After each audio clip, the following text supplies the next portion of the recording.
as a policy or program to develop the food security and also maritime technology. I learned from your presentation that actually, even since the old order, the government has already put maritime and agriculture, aerospace in the agenda. There's no consistency about following the policy. And what will be your suggestion or recommendation to really make this policy works in the period of Pak Jokowi? And one more correction for your graph. When you show the graph of the trend in science technology resources since 1969 to 2008, I think you have to adjust for the inflation, because it seems like the funding is expand significantly, but it turns out if we deflate with inflation, you will see that it's not that much. The increase of the S&T fund is not that much. So I think that's all the comments and questions. Thank you, Pak Wakil. The following is Pak Agus. Okay, thank you, Bahtiar. Yeah, I would like to give high appreciations to the presenter. So we have very clear descriptions about the historical development of science and technology policy in Indonesia, from old order to reform order. However, I have some questions regarding the presentations. Can we see the page 14? The Habibis concept? 14? Yes. The paper is 14. Habibis concept. Habibis concept is start from the end and it ended from the beginning. Yeah. I just wondering. I think it is has a very deep meanings. So, would you elaborate what does the concept means? Because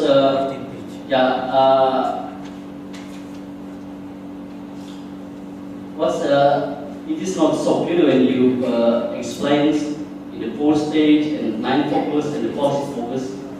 This one? And then the second question is, as Mas Wadi mentioned, that in the next coming months we will have new presidents, and in the context of science and technology, as Mas Wadi mentioned that Jokowi will choose maritime research as one focus of the research and developments, and also the focus of his developments, not only on research but also on policy of developments. But I think we can neglect the other sectors. So my question is, what should the government consider when the government choose the other focus? Should Jokowi sticks on the maritime research and development focus, or should he also focus on the other research focus? And the last question is the conclusion. You mentioned that and the policy in different order need a figure who can be a role model for the progress of S&T policies. Why should we emphasize on a figure, not on the systems? Is there any examples in other countries that a figure is the main determinant for the S&T development? Thank you, Pak Agus. And the last question. Yes. Assalamualaikum warahmatullahi wabarakatuh. Good morning, everybody. Thank you for the time for me to raise some questions and maybe some discussions that can be follow up the questions that I have Firstly, I would like to mention myself. I'm Ilsan Kawane from Center for Innovation, Policy and Governance, CIPG. I have some questions. This is also the reason why I come this morning, and it's really interesting to see the topics of the historical development of science, technology, policy in Indonesia, from old order to reform order, because from the history we can learn something for sure. And the learning process that, I don't know whether you have big books, not just the presentation, maybe I can read after this, something like that. But the important thing when we learn about the historical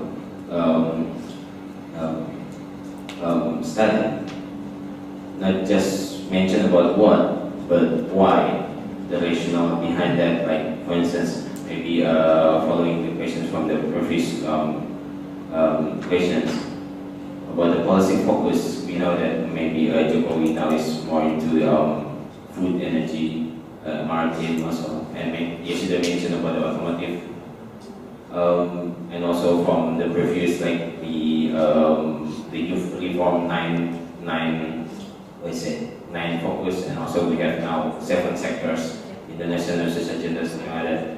And then I just know that in Sukarno era, the policy focus is on the shipbuilding and also the aerospace. When you did the research on the historical studies of this, is there some kind of rationale why they choose this kind of policy focus? Maybe our founders of the nation know what can be happen in Indonesia in 30 years time, or 50 years and 100 years more. Yeah, I just want to know what the why questions, whether you can ask that with the interviews that we had.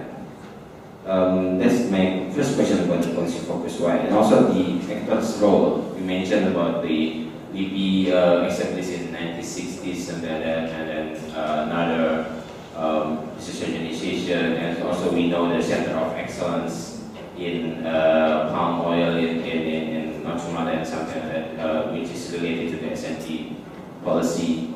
But you haven't mentioned about what are the roles, what are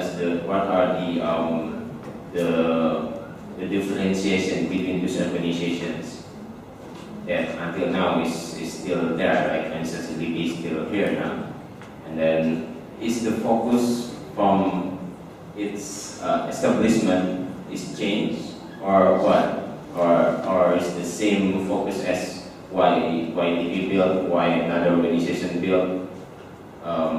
That's my second question. And the last question is in regards to the human resource development, because you mentioned about human resource development here, but I haven't seen about the education system, and also this is for me is quite important about the scholarship strategy. I think that's also important question, because we know that in Habibie era there are many people who go abroad and then they come back here, and some people is not come back here because the facility here is not proper enough to facilitate them. Whether is it, I don't know whether in that area or in Sukarno era, they think about this. What is the rationale why they choose some, whether they choose or not, or why they choose some studies that should be taken by Indonesian undergraduate to get some graduates and doctoral studies, something like that. So maybe those are my 3 questions. Thank you very much. Thank you, Ersan. You can answer some questions.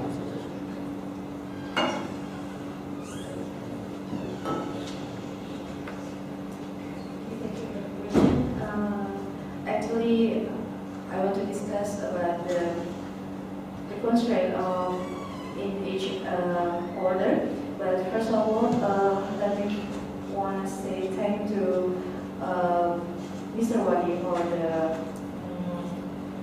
the advice. So we will fix it about the correction to adjust the so we will fix it. But the first question is about the food security and technology. Is it become the potential for Indonesia? If we want to relate to Jokowi, I would have, in my opinion, we have sufficient the best policy work to relate to Pak Jokowi program. Actually, besides food security and maritime technology, actually SRT policy is a part of food security and maritime technology. We can use the maybe high technology, and we can empower people, specifically for researchers in Indonesia, so we can make the program based on the research. So actually, the problem today is we have to make some policy not based on the research. So no matter what the leaders and whoever the leaders, we should concern about the research. So based on the research, we can apply to food security and maybe the maritime technology. So it becomes the good policy for Indonesia actually. And then the other question, maybe from Mr. Agus. The second question, I will try to answer the second question about what should government do on maritime. Maybe a similar answer for Mr. Wage. Actually, we should concern about the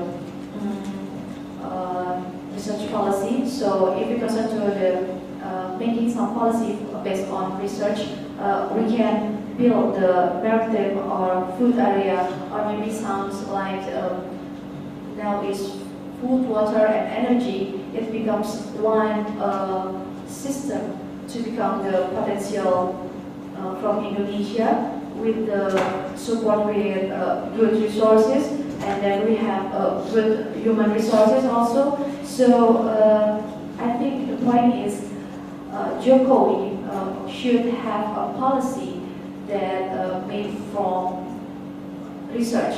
So, and then the last question is reform order. Why the figure? We concern to the figure, not the system, right? Because from interview with the actor in reform order, they said that they don't have the role model that have a charismatic or maybe can manage the good condition for research in Indonesia.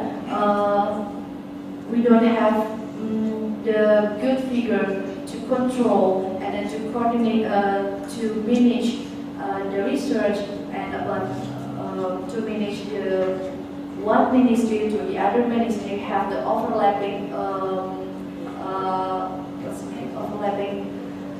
research. So I think why we conclude that we should have the good figure better than the good system, because if we have the good model, a good role model for the figure, we can make the good system also. So it's bigger from the good models.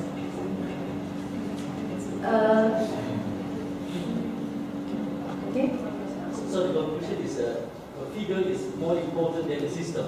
Because from the interview with the other respondent from with Mr. Hikal and then Mr. Kusmayanto Kariman, they said that a role model is more important. So if we have a good role model, so we can create the good system also. Actually, that's the answer. And then, the first question about the SRT policy related to Habibie focus.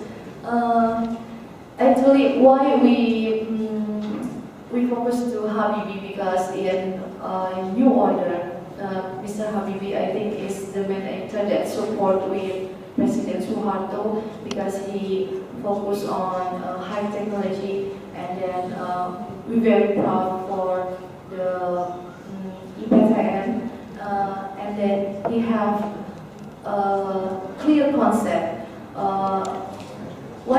the fourth stage of implementing, namely licensing stage. So licensing stage is the first.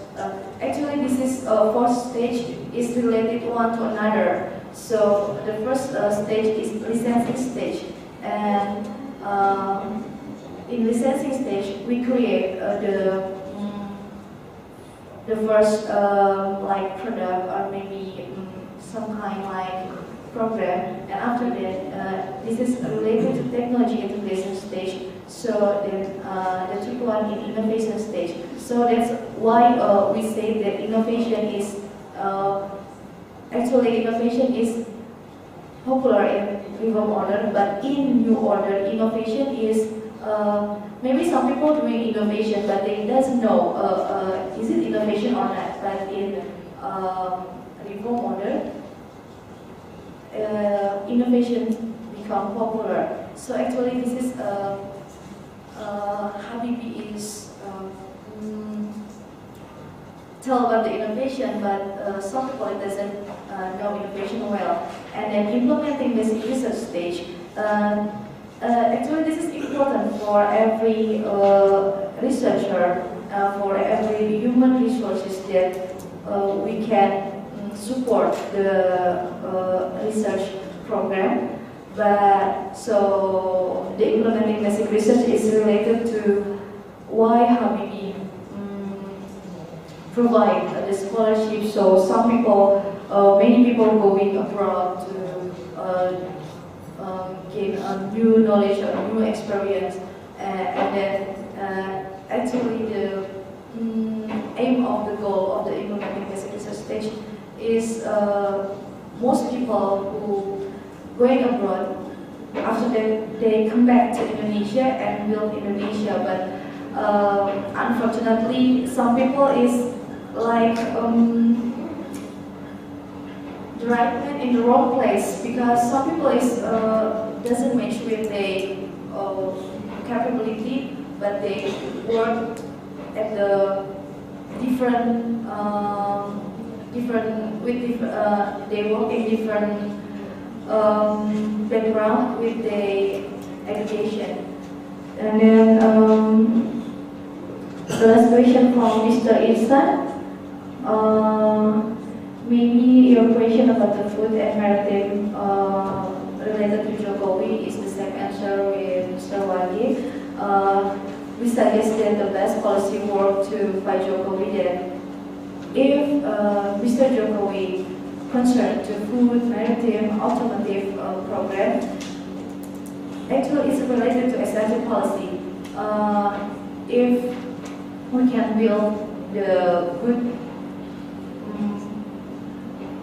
good policy based on research program, so we can build a good policy too for food policy, maritime and automotive also. And the question about the why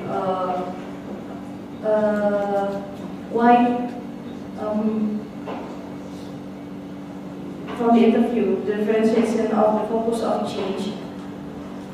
This is our problem in Indonesia. From old order, new order, after reform order, we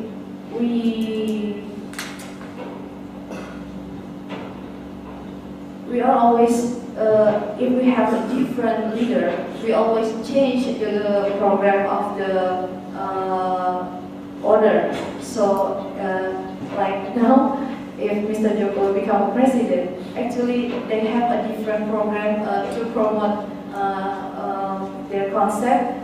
That's the constraint of our SMT policy, because actually SMT policy is concerned to big goal or one goal. Like in our conclusion, actually we have to we should have to clear roadmap for each actor of SMT development, and then their problem is for long term, for a huge goal. So every actor can work together between academia, business, and government. They should integrate each other and then coordinate, because coordination is like a simple word, but their implementation is very, very low. So the government should be able to see what the opportunities that needed by our society today, and after that we can make a good policy for what we need and what we can to promote in Indonesia, or maybe the question about the detailed information. Actually, we have the detailed information and a lot of information in our book, but I can we can provide to give it to you. Actually, a lot of information missing in here because the limitation of time and then limitation of there is not enough time to explain about one by one. But if you don't mind, I will send you the full paper on this presentation, and then. The focus of change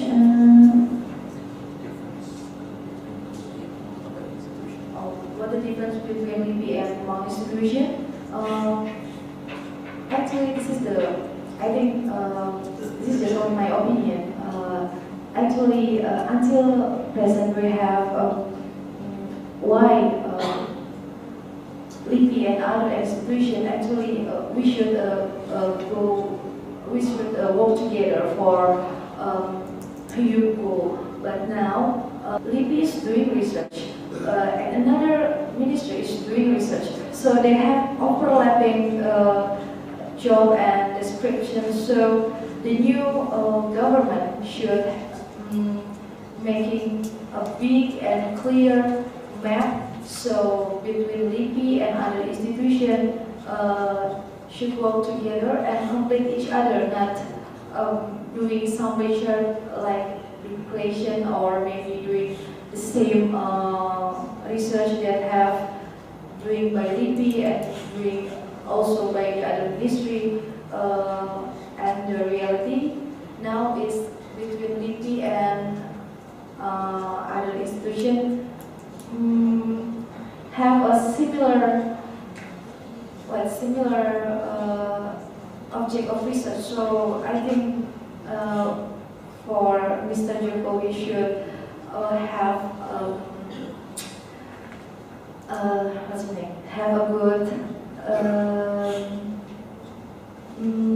a good program to separate between LIPI, what should LIPI doing and what should other institution doing. So they're not doing the same object or same research, I think. Can I have comments? Yeah. Actually, my question is, as a researcher, you learn a lot about the study about smart AI and also your report. So the simple question is it now changed their their big grand design about how the incentive policy is it somehow changed? How is the incentive policy trajectories, and why is it if changed? Why is it changed? Maybe you can have some some ideas from your research and then see about the trajectories. Oh, this is changed because of the okay, you mentioned about the figures, but figures are just 1%, but the system is actually should be there along the way, and then it should be somehow a trajectories evolve in many years. And so the critical question here is because we know that now there are some talks about the redesign of the lead bank, the research and development institutions. How do you think about that? By having some insights from the past, because we don't want to learn, we don't want to make the same mistakes and everything, and do all of our things again and then see, and then in the next 20 years we say that it's another problem again. Okay. So my question is about how can we learn from the past? Mhm. If we just do the same thing. Actually, in our opinion, from old order to reform order, if we role model and the leadership still have a big portion for the changes of the program. So if we want to learn from the past, we should consistent to see the program from the past, and then we can maybe this best for us. We should maybe some program will be changed, but as anti-development should be consistent to become a good priority for every decade or for every order. But it's not happening to here in Indonesia. So if Mr. Jokowi wants to have a good appreciation from SRT development, he should consistent to build or maybe continue our last program that related to SRT policy, and then we can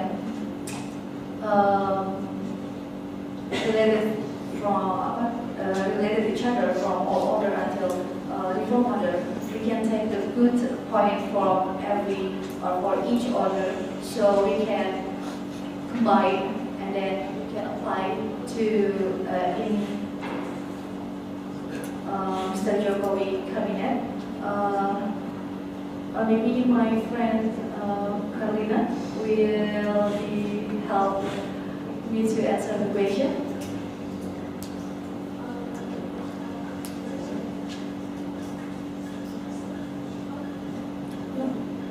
Maybe I could add some because I'm one of the writers of the report.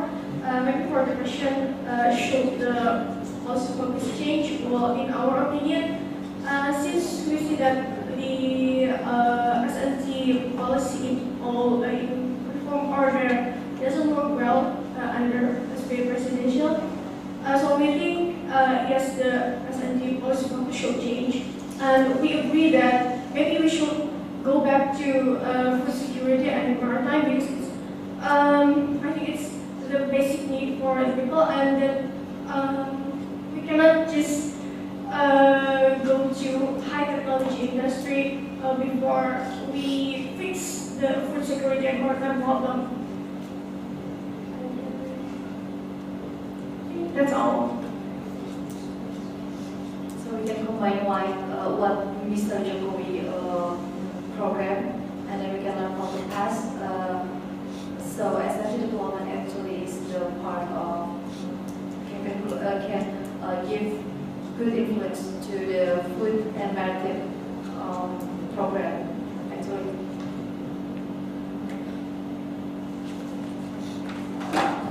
And before we move to the second session of discussion, I have one question for the team. Particularly for human resource development. Is there any ideal number of human resource or researcher that it can boost the SNT development? And the second is, what is the significance relation between this the sufficient number of researcher and the improvement of SNT development? Because we have some progress for education system. Start from 9 years basic education, and then 11 years basic education, and then basic competence curricula, and then we don't know what the following next for the education system regarding to the new cabinet. And the team can answer the question along with in the second session. And now we open for the second session. Please feel free to ask both in Bahasa or in English. Fred. And the second? Yes. Okay, Ibu Yes. And the third?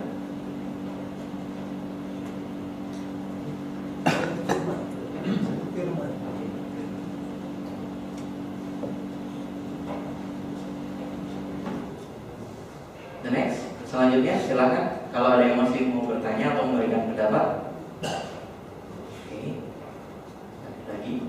Baik, kalau demikian kita tiga dulu saja. Please, Pak Fred Carden. Thank you. I'm Fred Carden from ISE, the Knowledge Sector Initiative. I had a specific question about learning from the past. And if you look at the chart that you put up, it showed the percentage of expenditures on research. There was a spike in 1983. In 1983, it went up quite a bit, and then it went down very, very quickly. And I wondered if you looked at all at what were the factors that caused it to rise, and what were the factors that caused it to fall again. Because that's an important, I think, an important area to learn from, because funding is so low that finding out what stimulated at least getting up to 25%, which is partly there. What was it that stimulated that, and what was it that caused that to come to an end again? And my second question, more generally, was where does the money come from?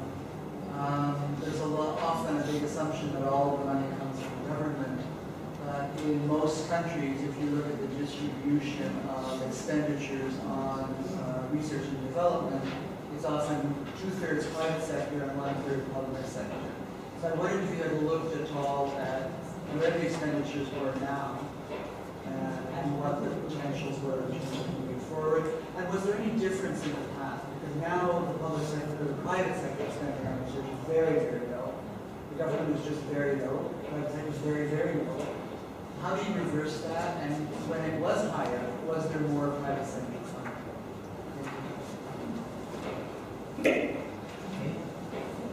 Selanjutnya, please Ibu Dia. Terima kasih banyak.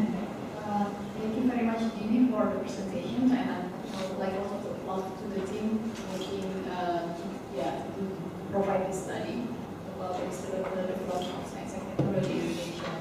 I have a few comments, if not questions, like again about the financial support for science and technology. It struck me looking into the graphics that previously actually our gross expenditure and research and development in the new order area is almost like 0.2%. It's really high, but then it's decreasing. I mean, because I think this figures is comparing with the GDP. So it means that in the past that we have like better proportions of the research and development expenditure compared to GDP, but recently it's just coming to worse. That is my first reaction looking at the graphics. My other questions is in relation with the constraints. You mentioned a lot of constraints in the last slides, but there is no further elaborations. What are these constraints? Like many of the explanations are about the historical context, but then did not really observe or explore why these constraints are happening. My last comment is in relation with the triple helix. You mentioned a lot about triple helix, and the recommendation also mentioned that there is a need to have good relationship between government, industry, and university. And there is a lot of debate around triple helix concept. That this concept is being used and developed in developed countries like in the North American countries and Europe, while we're here in Indonesia, we're like developing countries. And there is also debate that we should look into beyond the triple helix, that we should see it like in the development context, but not in the developed countries context. That's all. Terima kasih.